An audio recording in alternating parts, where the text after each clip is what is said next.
Sveicināti! Šodien es pārstādīšu katleju orhideju. Šitā katleja orhideja man ir jau gadu.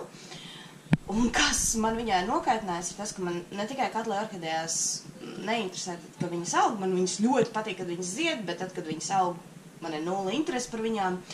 Bet viņa vienkārši negrib neko jaunu dzīt. Un pārējās katlejas ir izdzinušas skaisti jaunus dzīnumus, diezgan daudz, būs skaisti ziedēšana. Šī ir izdzinusi vienu ar mocībām, un man tas vienkārši novedis tādā strupceļā, kad man kaut kas ir jādara, un tas, ko es izdarīšu pirmais, es viņu pārstādīšu.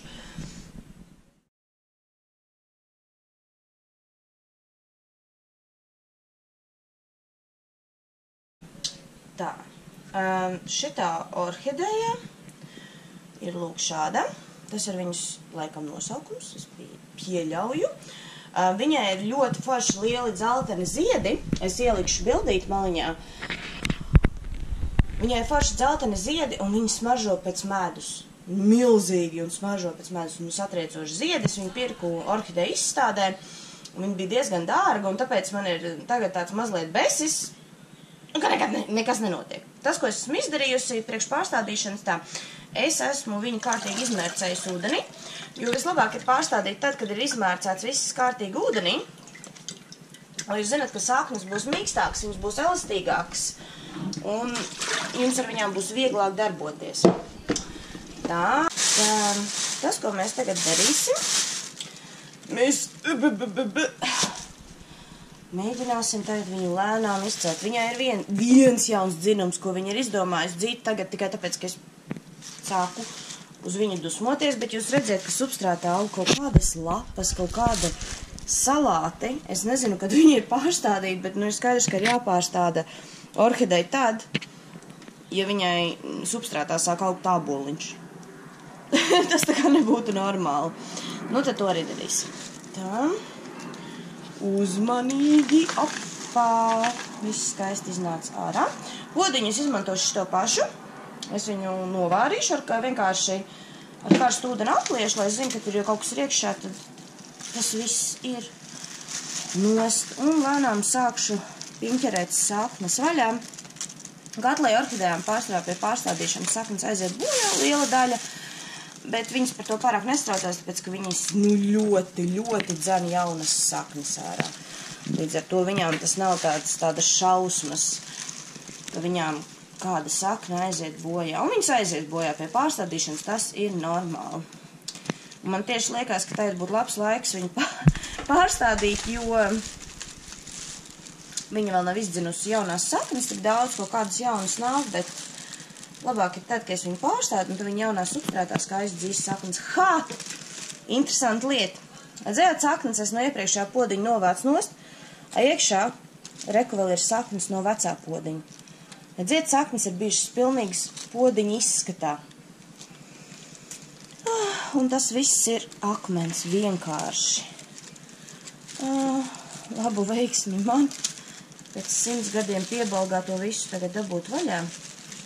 Bet ir skaidrs, ka orhideju vajadzēja pārstādīt, jo viņas sen nav pārstādīta. Jo tiešām tas podiņš vienkārši vidū ir saknes no podiņa izmērs. Tad izņemšu to kociņu ārā, pie kā viņa te stiprināta. Viņa gan kļūst daudz ļanganāka, bet, nu, es to pārdzīvošu. Tad vienkārši turot, lēnām piņķerēšu to lietu vaļā. Mēģināšu neturēties pie tā stumbra, kur ir augšanas galvenā daļa. Ralala. Cumcie krita pagrabā. Tā, nu jā, te būs diezgan smagi. Un tas, kas man būs jādara, ir tas, ko man ieteica darīt viens audzētājs, jo šitas vienkārši nenāks, viņš tā tik viegli nepadosies. Līdz ar to mēs tagad iesim uz dārzu. Orhideja ir iznes dārzā, un tas, ko es ar viņu darīšu, es viņai vienkārši to visu izsitīšu ar strūklu ārā.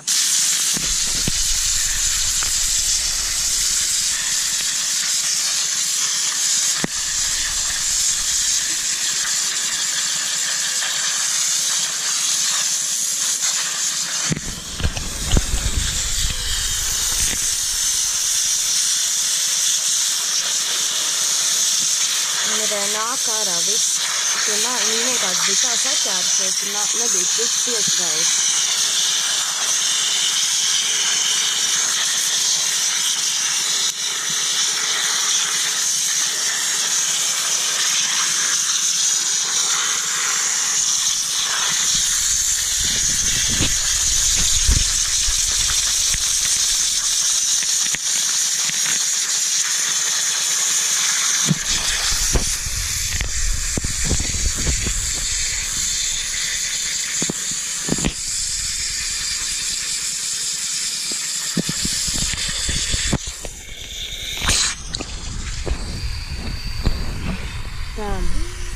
Uzmanīgi es mēģinu nesist tur, kur ir jaunais dzinums.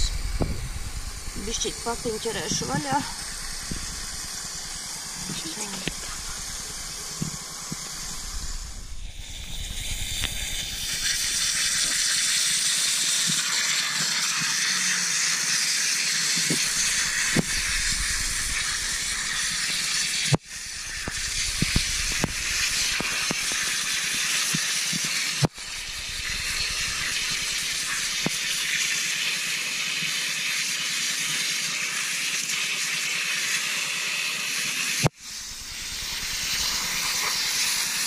Es mēģinu to visu dabūt ārā, jo ja pat ar ūdens trūklu īsti negrib nākt ārā un ir tad ar pirkstiem nākamgad ar šito laiku, un šito var darīt ar visām lielajām orhidejām.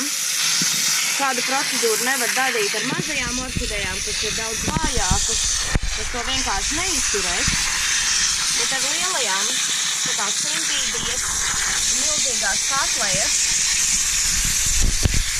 to var mierīgi darīt. Tas izskatās diezgan brutāli, bet nu kāds citādāk dabūt to visu lielumu ārā. Tālāk. Orhideja ir atgriezusies virtuvē, jau var daudz mazāk substrātu, un tā ir jāņem tikai tas, kas te reāli sabojājies, vai kaut kas atlīsis. Jūs redzētu, ka tās saknes, kas ir dzīvās, viņas reāli mazliet tika apdauzītas, bet viņas neiznīka neko, bet tanī pašā laikā visas vecās saknes reāli ūdens nosaka nost visu to nevajadzīgo daļu, kas viņai bija virsū, un es skatos vēl te ar dakšu paurbināšu, izskatās brutāli, bet es labāk to visu dabonu ārā, nekā man ielikt substrātā, un tad orhideja turpina augt tanī pašā skābajā vidē, jēga kāda. Jo šīs saknes, es jau redzu, ka substrātu centrā viņas jau ir reāli mirušas, tā nekā nav. Un viņām vienkārši būs labāk. Ja es to visu dabūšu ārā. Jā, jo katlejas saknes dzer labi, viņas arī mierīgi dzīvojās uz priekšu. Ja viņām saknes ir diezgan nobendētas, bet, dažkārt ir jābūt tādām brutālām metodēm, lai kaut kur tiktu, jo noteikti šitā katlējai melnziņas ilgi nebija viņa pārstādīta, tāpēc, ka, ja tu izcel no poda, noņem no substrātu no malām un secina, ka iekšā ir vēl saknes, kas izskatās pēc mazāka podiņa, tas nozīmē, ka kāds vienkārši to podu pārlika no mazāka poda lielākā. Tā.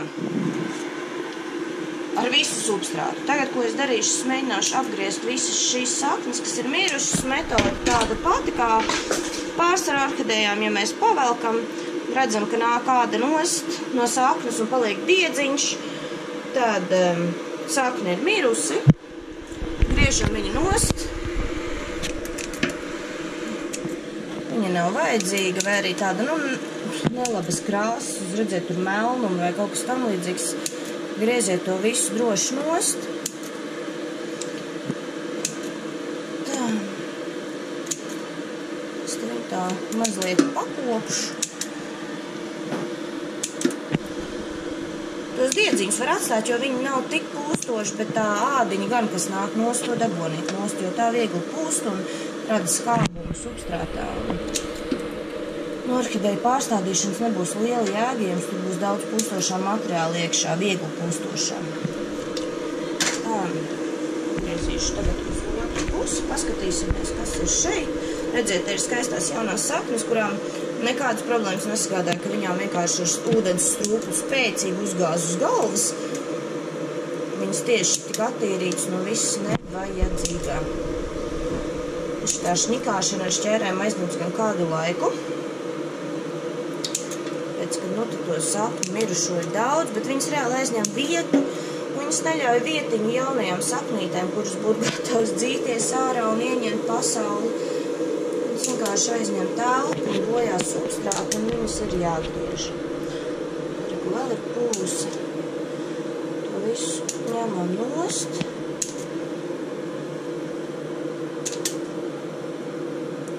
Viss, kas nepatīk, reāli varat iet diezgan brutāli pāri, ja ir liela tā sapņu sistēma, tāpēc, kad, priekš kam jums tās saknes, kas nopūs. Labāk paturiet pāris saknes, mazāk, bet viņas būs labas, viņas būs foršas. Jūs zināsiet, ka tas ir labs materiāls. Tā, to es tā kā būtu beigus, sapnis ir attīrīts. Tagad, ko es darīšu, es paņemšu ūdeņraģu pārskābi, 3%. Ja jūs pērkat veikalā, es iesaku pirkt lielāku, mazliet spēcīgāku, apmēram 9% vienkārši izdevīgāk. Jūs varat atšķaidīt ar ūdeni, un jūs iegūsiet 3%, un vienkārši būs, jūs vairāk ietaupīsiet naudiņu, un jums ilgāk būs šī dezinfekcija. Šis nogalina gliemežus, viņš nogalina arī pāris vīrusus baktērijas. Ja orhidejā ir kāda puve melnā vai baltā, tas nogalina arī to, nūpūtiet kārtīgi to sakņu sistēmu. Viņai nekas nebūs. Un orhideja būs tikai priecīga, ka viņai viss ir attīrīts un ir svaigs, un viņa varēs elpot. Ja orhideja tomēr ir epitīts, viņai nav vajadzīga zeme. Viņai tomēr patīk tāds, ka ir gaisiņš klāt un var jaukāk dzīvot. Orhideja ir kādas 5 minūtes ūdeņraģu pārskābē stāvējusi. Un tagad es paņemšu karstu ūdeni un izskalošu veco podiņu. Es viņu stādīju tādā pašā podiņā, bet es zinu, ka tur visas baktērijas ir apmirušas. Es viņu kārtīgi izskaloju ar novārītu ūdeni, pirksti. Karsts podiņš. Tā es zinu, ka viņš tagad ir nosterilizēts, kaut cik necik. Izskalosim vēl kārtīgi. Kāda baktērija pēdējām kājām pēc karstās ūdens vannas vēl ir palikusi. Tā, ūdeņš būtu tīrs. Tagad ņemsim substrātu, kurā es viņu likšu. Es viņu likšu šādās baltās akmens paletēs. Man viņas patīk, jo viņas ir vieglas. Un izskatās, ka katlai orhidejā viņas ļoti patīk, jo viņām ir pietiekami daudz gaisa, un pašā laikā viņas pietiekami labi uztur mitrumu. Jūs redzēt, viņām tās poriņas, viņas uzsūs daudz mitrumu, viņas ir mitras, un viņām patīk orhidejām tāda auga. Nu, ne tieši visām, bet es esmu mēģinājis viņas tieši ar katlai orhidejām. Katlai orhidejām manām vismaz, manos apstākļos, viņu šāds substrāts patīk. Tā. Varētu būt arī ceramis, ļoti līdzīgi. Var arī stādīt vienkārši katlējas. Viņas ir līdzīgas kā felanops, viņas var stādīt vienkārši mizās ar ceramis pieaukumu, ar perlaitu pieaukumu. Brīvi izvēle viņām patīk, tomēr bišķīt pažūtas ar plaistīšanām, līdz ar to tādu gaisīgu, foršu materiālu. Tā, ja jūs lietojat materiālu, kas ir mehāniski veidots, viņš ir jāskalo. Ja to arī mēs darīsim, ja pulveris un viss kaut kas nāk no mehāniskās apstrādes, kā es saku, tā ir mana zelta rakšana, es roku zeltu. Pāris reizes vienkārši nozarošu, šīs ir diezgan tīras, ceramists ir jāskalo diezgan agresīvi, tāpēc, ka ceramists ir ļoti smilšains varētu tā nosaukt, un tas var sākt vienkārši orhideju sāknēm aizpildīt poras, un jums nebūs skaidrs, kāpēc man tā orhideja neaug, vai ne? Tāpēc, ka, tas ieliku labā substrātā. Bet tas varētu būt tā, ka substrātā vienkārši daudz putekļu, kas saķērās apkārt orhideju saknē, un viņi vienkārši orhideju nosmucē. Viņi atstās šādi komercēties. Un tagad, lai viņš kārtīgi sasūcās ar ūdeni, jo mēs viņu liksim tādā jau mitrā substrātā, lai viņš viss ir mitrs. Nu, tagad pievērsīsimies atkal orhidejai. Viņai jau, būtu jābūt normāli. Es skatos vēl pāris āboliņu lapas. Ārprāts. Orhidejās aug āboliņš. 21. gadsimts. Tā, es viņu tagad skalošu. Nolikšus no viss tā, kas vēl tur ir viņai pieķēries. Viņa jau kā vienmēr vēl kaut kas nonāks. Vairāk daudz es viņu mocīt negribu, tā smagi, bet, jo es jau viņu pat kā samocīju, liekot viņai izturēt spēcīgu augstu dušu. Tā, un viņa izskatās diezgan tīri labi, tas vecais podiņš ir novākts. Kādi mazi gabaliņi, bet, visu iztīrīt no tik lielas orhidejas. Jūs varat, bet, tas tā. Pāris gabaliņus novilksim vēl, kas te ir kaut kur palicis. Tad mazliet švamīt. Švamīt pieķerās diezgan labi saknēm, tāpēc, kad saknēm patīk pieķerties pie švamas, jo viņai daudz tādu mīkstu poriņu, to švamu var izmīcīt tā, kā orhideja patīk. Līdz ar to mizas vienmēr nonāks fiksi nost, ja būs švama, tad viņa būs tā lēnām jāplēš. Tā. Un tagad liksim viņu atpakaļ podā.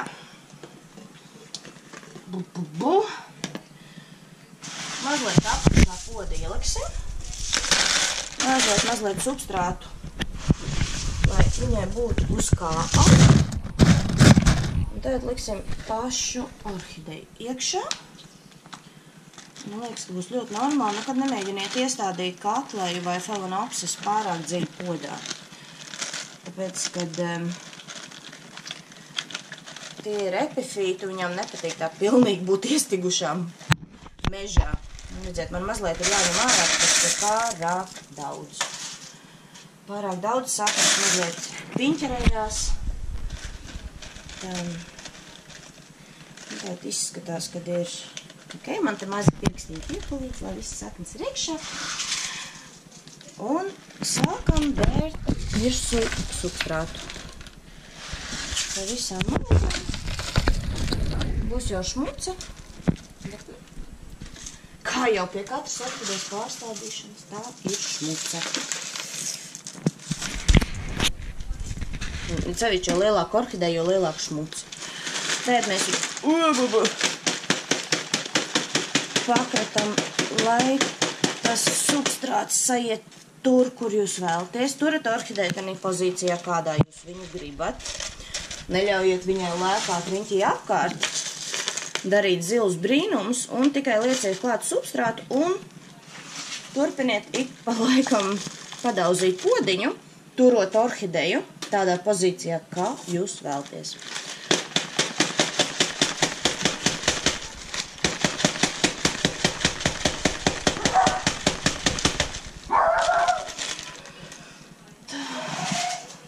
Tas pēc kaut kā sāk izskatīties. Vēl katlē orhidejām ir tā, ka tiešām viņas var izaugt par ļoti lieliem skaistiem augiem, bet tad viņas apslinkst, viņām negribās audzēt daudz jaunos dzinumus, un tad ir tā kā manai orhidejai, kurai ir 8 dzinumi, un viņa, es varbūt tev vienu pa priekam izdzīšu. Vienu, tev ar to pietiks? Domāju, tieši kā man šitāds milzis, ja viņš izdzīs tikai vienu jaunu dzinumu. Tā jau var prātā sajūt. Un mēs tomēr tās orhidejas gribam turēt, lai viņas mums skaisti un daudz ziedētu, nevis lai viņi tur tev vienu 100-gadē izdzītu. Turpin savu uzvaras gājienu. Arī pie pirmās liešanas tie akmentiņi vēl vietā sastāsies, līdz ar to jums vajadzētu nākties varbūt pievienot mazliet. Bet pēc idejas kaut kā tā, jūs redzēt, jaunais dzinums ir šeit.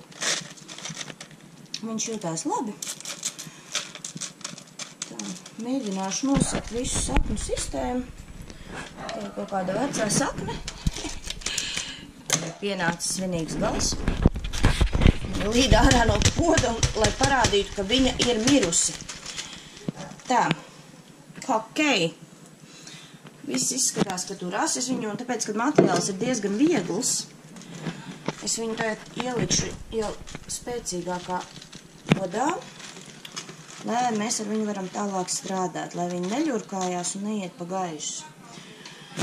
Katlai orhidejām ir jāliek balsti, tāpēc, kad ja to balstu nebūs, jums tā orhideja vienkārši aizies pa gaisu. Viņa nogāzīs podu, lai cik viņš būtu smags, tāpēc, ka tā pati orhideja ir tik šausmīgi liela, kad, tur ir bezjēdzīgi mēģināt, lai viņi kaut kā pati uz augšu dabīgi aug. Varbūt kādam sanāk, man tas nav sanācis, man viņš ir jābalsta. Lūk, šādi. Arī šis dzinums viņš ir jāloca. Viņš ir un jābalsta. Tā. Arī šo tā kā gribētos, lūk, šeit ir jaunais dzinums, jūs šitos var laist nost. Viss, kas nāk, droši ņemiet nost. Tā. Vēl vienu šeit likšu drošībā. Un tad vienkārši man ir zaļš tāds plasmasas diedziņš, no kura tad arī izveikšu piesiešanu. Tā, lai es zinu, ka man orhideja turās. Knaģīši būs mazliet par maziem šādai orhidejai, jo tomēr, orhideja ir milzīga. Iesaku ņemt tādu plastikāta, es pat nezinu, kā viņu sauc, plastikāta diegs? Tas ir drīzākais. Plastikāta diegs, lūdzu, izdomāju jums jaunu vārdu. Jo parastu audumu ņemot, viņš varētu būt, ka viņš sāks tā kā berzēties iekšā, vai vilna, piemēram, var sākt augā berzēties iekšā, un šitā nē. Vai arī sākt pūt un kaut ko darīt. Tā, šito arī griežam nost, tā, lai ir skaists skats. Es teicu, skatos no vecajām lietām, kas turās, arī vēl kaut ko šo to var nogriezt. Lai te orhideja ir brīvība. Tagad noslaucīsim viņai lapas, jo tomēr, orhideja nepatīk netīras. Droši izpūšēt, ja tur kaut kas ir ieķēries iekšā, lai tā lapa nesāk pūķums. Es parasti katlējām daru tā, ka es velku uz augšu, jo es zinu, ka es visu dabūnu ārā.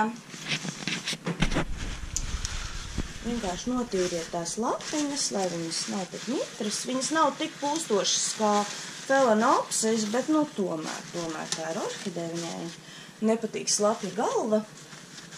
Izveiciet šo, tas daudz laika neaizņem, bet orhideja būs daudz vairāk apmierināta. Tā, tagad. Cilvēki mani nesapratīs, bet ir tāda lieta. Ja ir milzīga katleja orhideja, un viņi ir izdomājusi tikai vienu jaunu dzinumu dzīt, tāpēc kā priekš kam tā vairāk. Es tāda laimīga sēžu, dzenu vienu dzinumu, man ir 8 pārējie dzimumi, ko tev vēl vairāk vajag? Es gribu, lai tu skaisti ziedi vairākiem ziediem. Ko var darīt? Nošpricējot šķērs ar ūdeņiešu pārskāpt vienmēr. Gan tās, kas saknēm, gan tās citas. Un ko es izdarīšu?